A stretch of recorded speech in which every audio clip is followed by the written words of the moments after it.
빌립보서 1장 1절 그리스도 예수의 종 바울과 디모데는 그리스도 예수 안에서 빌립보에 사는 모든 성도와 또한 감독들과 집사들에게 편지하노니.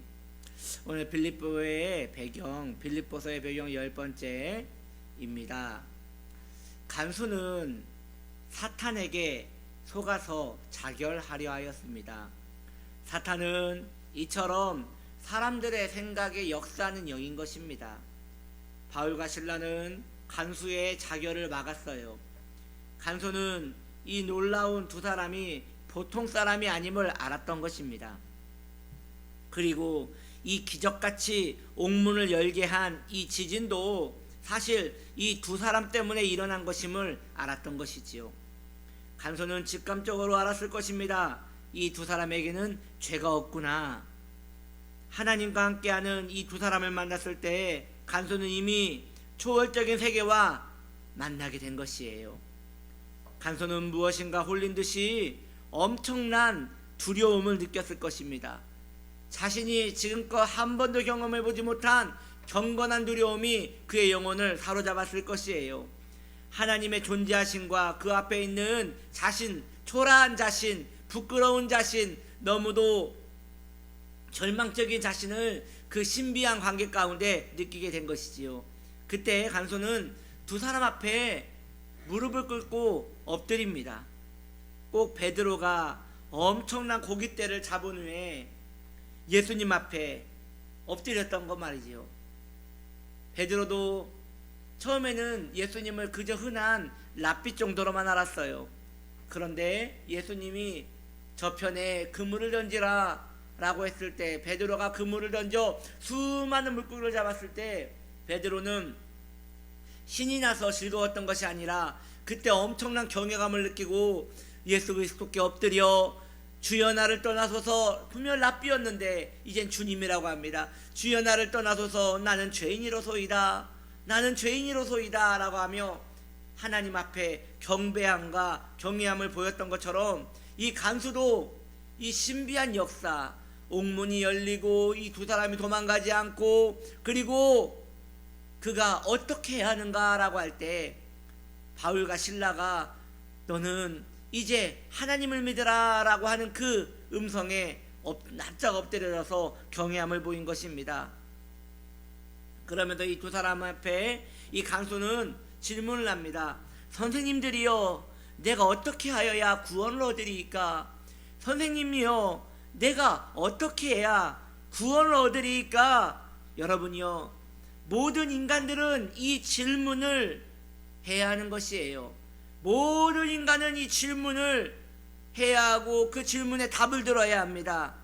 그가 가난한 사람이든 부유한 사람이든 미력한 자이든 강력한 자이든 상관없습니다.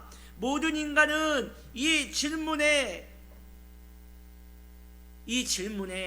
궁금함을 가져야 하고 그 질문에 모든 사람은 답을 들어야 소망이 있는 것입니다.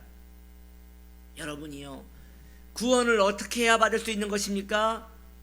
이 질문에 대한 답을 듣지 못한 자는 이 세상에서 부귀 호화 모든 것을 누리고 있더라도 그는 결국 불행한 자가 되는 것입니다. 바울과 실라는 다행히 이 간수에게 놀라운 정답을 그에게 가르쳐 줍니다. 주 예수를 믿으라. 그리하면 너와 내 집이 구원을 얻으리라. 주 예수를 믿으라. 그리하면 너와 너의 집이 구원을 받으리라 라고 바울과 실라는 그들에게, 그 간수에게 정답을 알려줬습니다. 간수는 구원을 요청하였고 또한 구원을 받게 된 것이에요.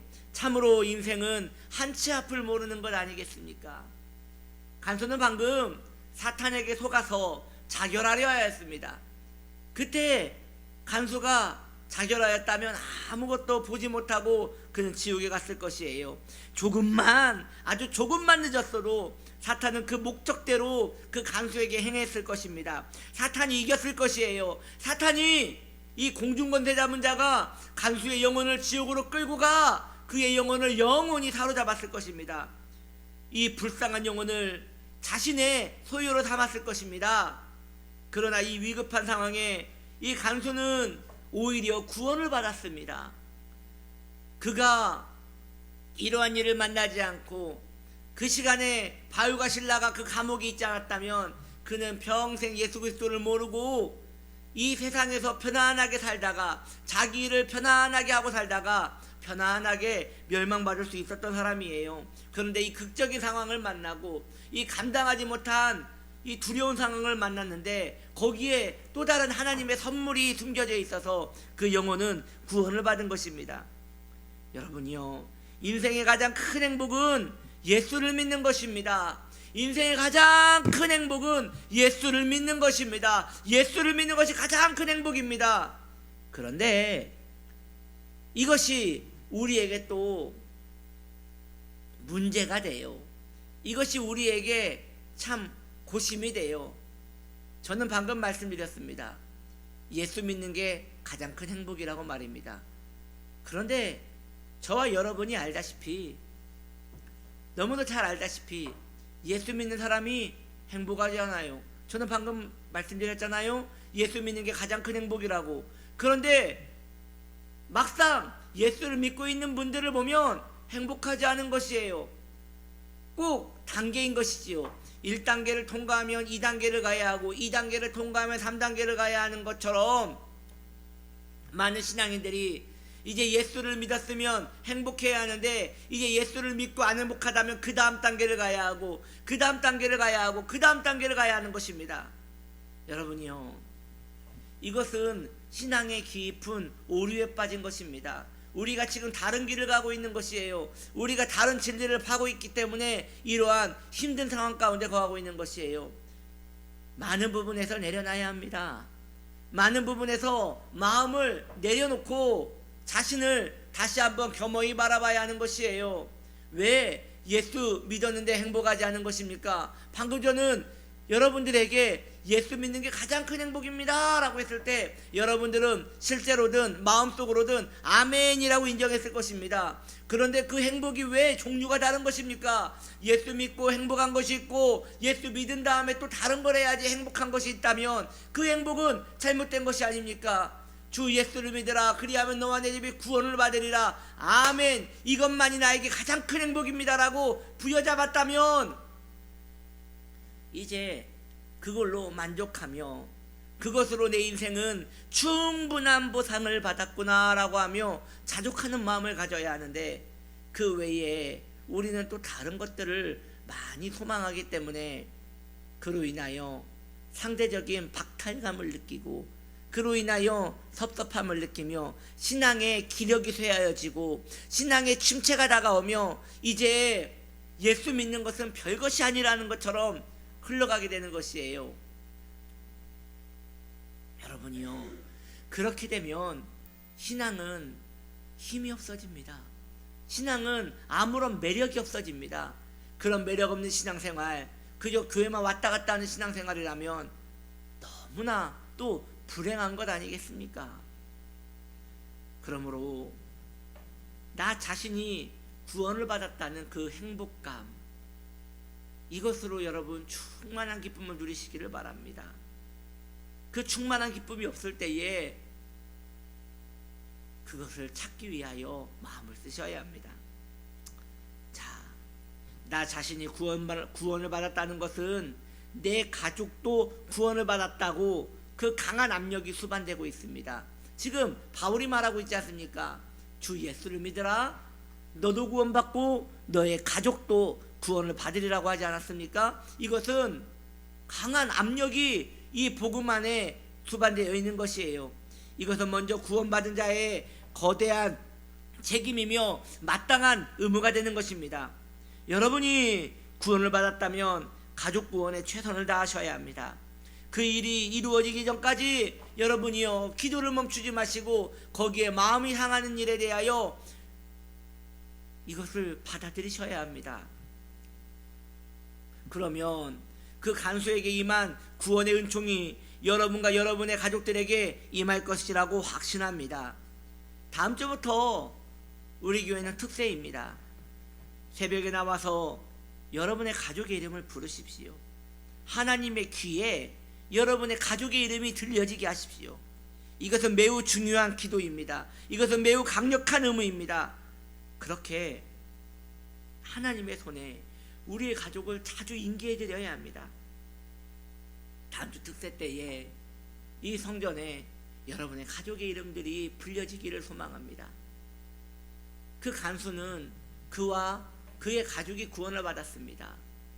왜냐하면 그는 그의 가족도 자기와 함께 구원받기를 소망하였기 때문입니다. 그 복음이 너무나 믿어졌기에 같이 구원받기를 소망했기 때문입니다. 우리에게도 그런 은혜가 있기를 소망하며 그것에 행복감을 느끼며 그것에 간절함이 있는 우리의 영혼이 되어져야 그 역사가 일어나지 않겠습니까? 사랑하는 성도님들이여, 주 예수를 믿으라. 너와 내 집이 구원을 받으리라. 먼저 주 예수를 믿어야 합니다. 아멘. 주님, 저는 주 예수를 믿고 있습니다. 목사님, 저는 주 예수를 믿고 있습니다. 그렇다면 여러분, 예수를 믿고 있다면 그 예수 믿고 있다는 그 만족감이 여러분 마음에 충격으로, 큰 충돌로 와닿기를 소망합니다. 그것을 소유하기 위하여 머무르셔야 돼요. 기도하는 가운데 머무르셔야 돼요. 예수를 믿는다는 것은 무엇인가? 예수를 믿는다는 것은 무엇인가? 그저 교회 나와서 예배 드리는 것이 예수를 믿는 것인가? 여러분, 아니잖아요.